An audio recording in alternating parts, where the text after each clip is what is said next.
Hello and welcome to Dare to Know, interviews with quality and reliability thought leaders. I'm Tim Rodgers, and today I'm pleased to welcome Lucy Freedman.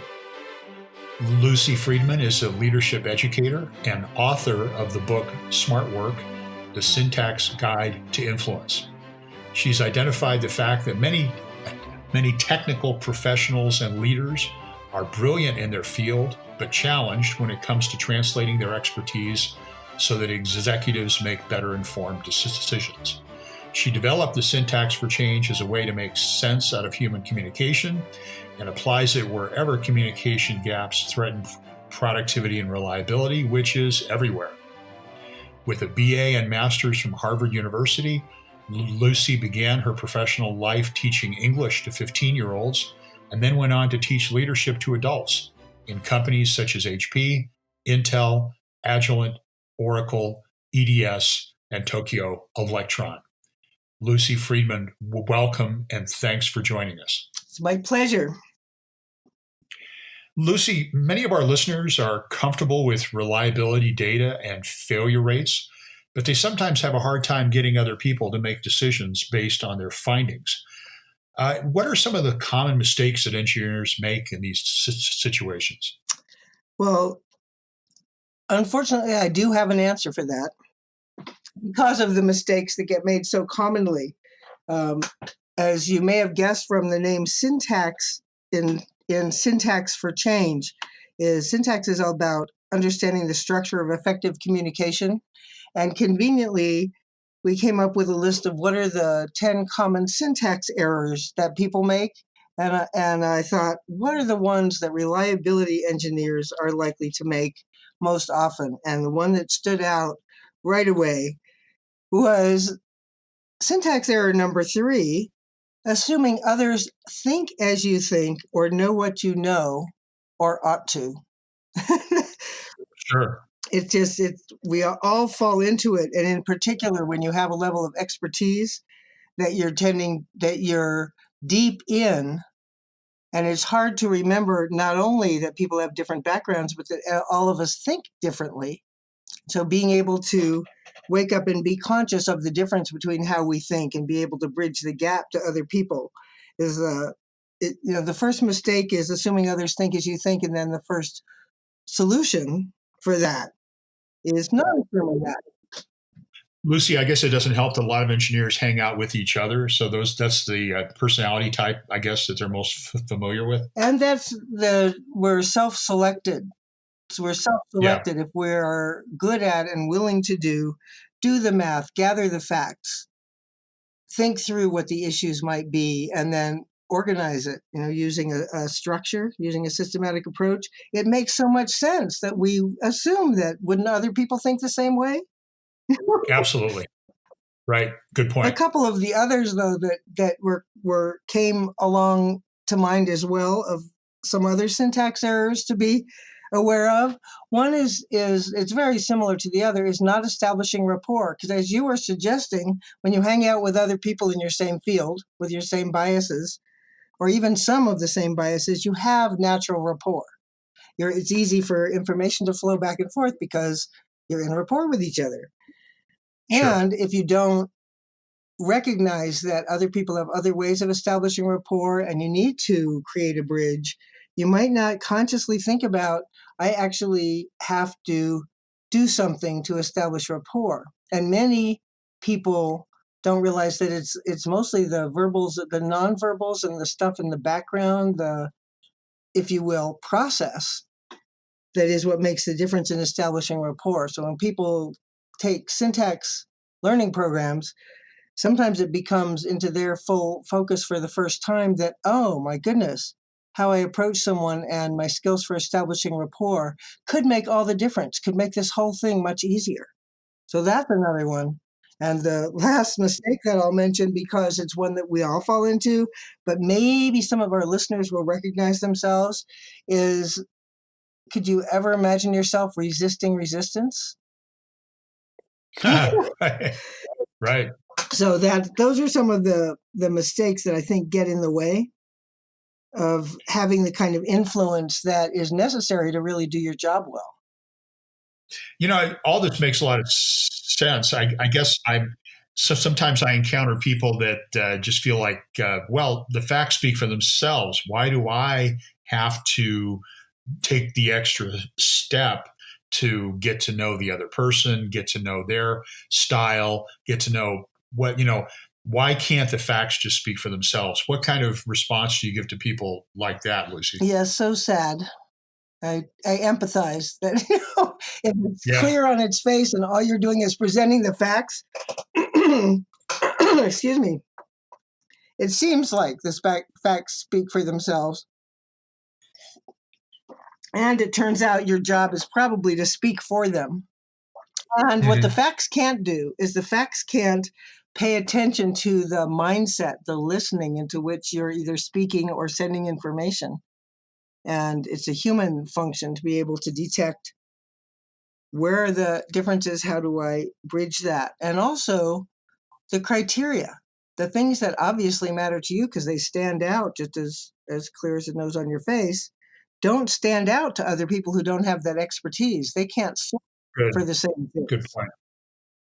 It also seems to me the person you're talking to may have a lot of facts and figures they're contending with. Why should they pay particular attention to your specific set of facts and figures? When you're competing for people's attention, because that's the thing that's in short supply nowadays is attention. Exactly. Lucy, when we spoke earlier, you said something interesting. You said that the human connection is where reliability fails. Can you elaborate on that a little bit? Well, we used to joke about the problem in computers was usually the connection between the screen and the keyboard. It's like, right. Where does the connection break down?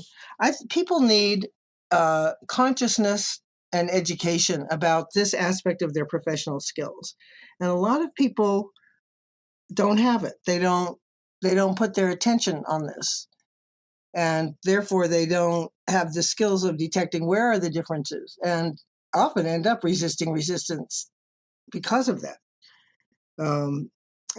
It takes awareness to tune up your personal syntax, because the other person's full of what's in their mind. You're full of what's in your mind. If you put your attention on what's in your own mind and try to deliver it, you're not in the listening to figure out where they are and how to reach them and influence them. So the reliability connection breaks down because people aren't, as you say, the client or the user or the person that you're influencing or the executive has a lot on their mind. You need to be able to tune into that, because one of the sayings I like is that when you get in step with someone, the next step you take, they are likely to follow.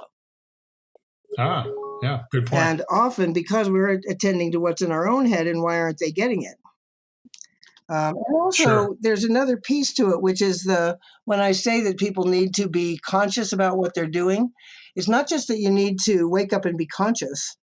Some folks may have read the wonderful book Thinking Fast and Slow by Daniel Kahneman, where he identifies we have our automatic response, and then we have our conscious response. Our conscious response takes more energy, so we tend to fall into the lazy way. I don't want to mean to be insulting, but it's easier just to do the automatic and not stop and think. But once you stop and think, you need to have, just as in reliability, you need the expertise to know what you're looking at. And in syntax, or the syntax of communication, which is what I draw from, you need to know the syntax of how to make clear requests and how to make offers and how to ask for a response. And if you have that structure in your mind and you have it fluent in the way you think about your emails, the way you think about your presentations, some people call it a call to action. But being able to make a specific request, especially when you've got facts and the facts are supposed to speak for themselves, well, you're speaking for the facts. You're saying these facts indicate this, which means that I suggest this, which is a form of request. And then you ask for a response. And many people, because they don't step into making the request, they're just thinking that this will speak for itself. then they aren't able to push for a response. They may complain that nobody is responding, but just it's something But they haven't actually, yeah, but they haven't actually asked they anything. haven't actually asked. They've put it out there. And recently, I've been Right. noticing how much even people who are educators and leaders and facilitators, when they're making a request or a command for people to do something in their class or in their group, or what they want others to do, they'll say, "What I want you to do is." Now, that's not a request. It's similar Ah, to, "Isn't this obvious? Isn't this information obvious?" right. No, the fact that you want me to do it is not you asking me to do it.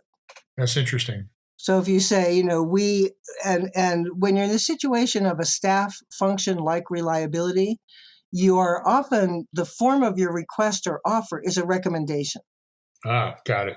And many recommendations that I have seen do not specify, "Here's how to respond to this. We are asking you to make this decision." And the thing that people most often leave out of the structure of an effective request is "by when." And some Right. people even think like it's not appropriate for them to say to an executive, "I need I request that you reply to this by Friday." And if you don't do it, I mean, maybe people know the real meaning of the term ASAP, which is after everything else that has a due date. Right. So these are, I think these are useful for everybody to know, and especially to make reliability engineers more effective at influencing. I mean, because it's not easy for people to stay awake to what they're doing, we offer both live education and other forms of support. One of them is the book you mentioned, Smart Work, so that people can build the skills they have in their system too, in their conscious communication, and then they can work it back into their feeling natural every day. And then you're the person that people want to hear from and want on their team, Right. Good point. because you're embodying syntax. We have a course coming up in Austin in September that's a 2-day course, which is pretty much an intensive, but at the end of it, you walk out aware of things, in every day that you may have been doing or you may have been aware of other people doing, but it's like turning on the radar. Right. And suddenly you are able to be a conscious communicator without having it interfere with what you're actually trying to accomplish. In fact, it facilitates what you're trying to accomplish. So those are, hopefully those are some helpful thoughts, because people shouldn't just think it comes naturally to some folks. Everybody has to use system 2 and do some conscious learning to be good at influencing in the complex situations that people are in. Oh, I agree. I agree. If your goal is effective communication, doesn't it seem like you should take a little extra time making sure that you're understood?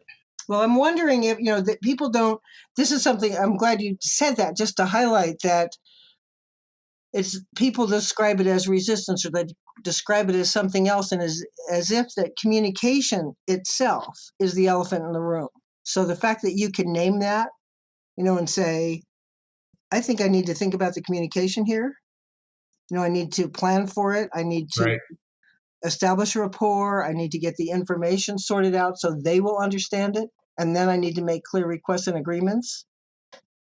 That's, that's conscious competence. Absolutely. I remember that model. I've forgotten who developed that model, the one about conscious competence, but that's obviously where we want to get to. What again, talking about communication, generally, it obviously requires both a sender and a receiver. Do you have any? We've been talking a lot about how people can be more effective and influential as a requester or a recommender. Do you have any suggestions for how people can be a better receiver or participant in communication? It's a great question. It's really is hand in glove. For one thing, you can't send a message well until you've listened to where the person's coming from that you want to communicate with.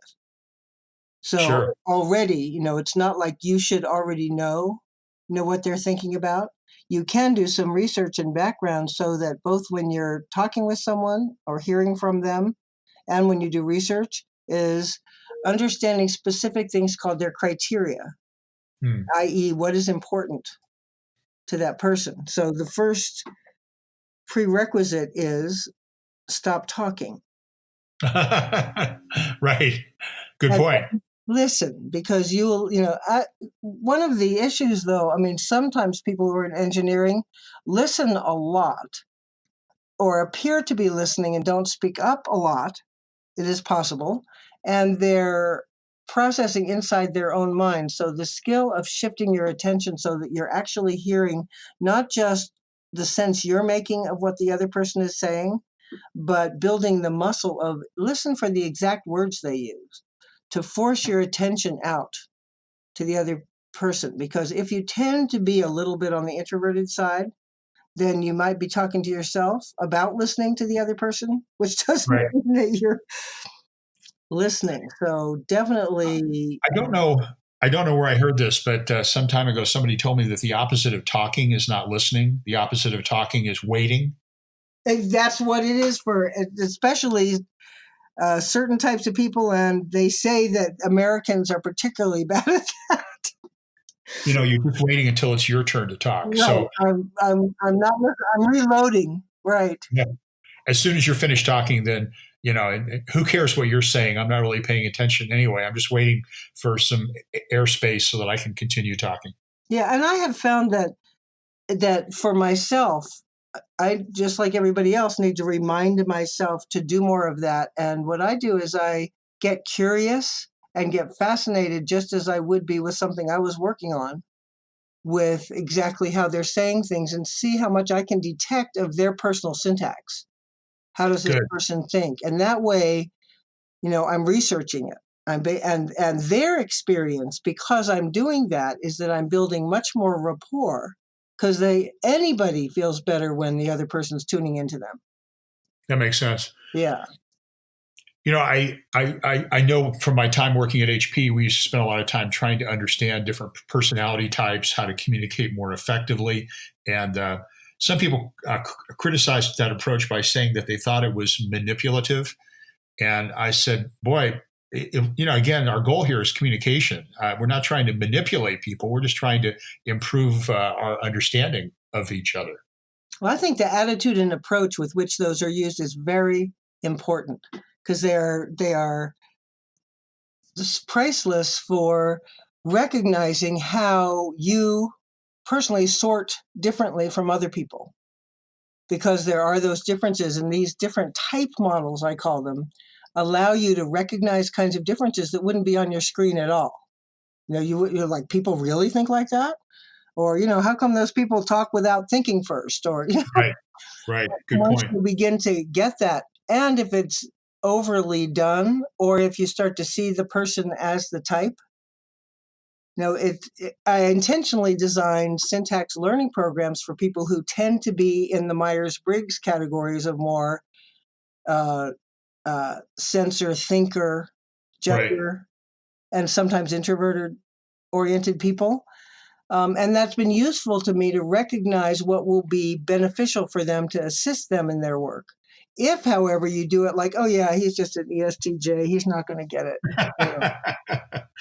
That, Yeah. or the other, the ones that HP used, the amiable, analytical drivers, and I forget the other one. Expressives. I remember Expressive. that one. There you Yeah. go. And I find all of them useful as long as you take them just the same way you take useful things out of astrology or useful things out. It's not that they are based on samples. Astrology has a bigger sample size than most systems, but they're based on samples, and so there's some validity, and it's worthwhile. Even if you don't, none of us fits the boxes exactly. The boxes are supposed to be helpful in describing us. I think that's an important message. I mean, I was going to say, wouldn't it be easier if we all wore our Myers Briggs classification on our around our neck? Right. But uh, but I think you're absolutely right. We got to be careful about stereotyping. And instead, we have to teach people how to treat us by treating them with care and with attention. I think that what we've talked about today is just there are some values that underlie it, like really recognizing that if you tune into the other person and then you deliver your message, you're showing respect, and you're also going to be much more successful with it. That Oh, sounds great. and I did mention those syntax errors earlier, and Yes. something that I would offer to listeners if they would like is I have a set of cartoons that illustrate the 10 syntax errors, and it's a kind of a useful reliability checklist for people. So if you would like to get a copy of that, just email me, lucy@syntaxforchange.com, and I will send you a copy for fun and also maybe to use as a checklist. That sounds great, Lucy. These wouldn't happen to be Dilbert cartoons, would they? No, but somebody rendered some, and they can be reminiscent of they're our own cartoons. They're just illustrations of things like resisting resistance. Very good. Lucy, this has been great. Thanks so much for being with us today. I've had a great time talking with you. That was Lucy Freedman, a leadership educator and author of Smart Work, The Syntax Guide to Influence. You can learn more by going to her site, Syntax for Change. That's SYNTAXFORCHANGE, syntaxforchange.com. And Lucy, again, is offering a complimentary reliability checklist for communication that you can receive by emailing her at lucy@syntaxforchange.com. This is Tim Rodgers. Thanks again for joining us.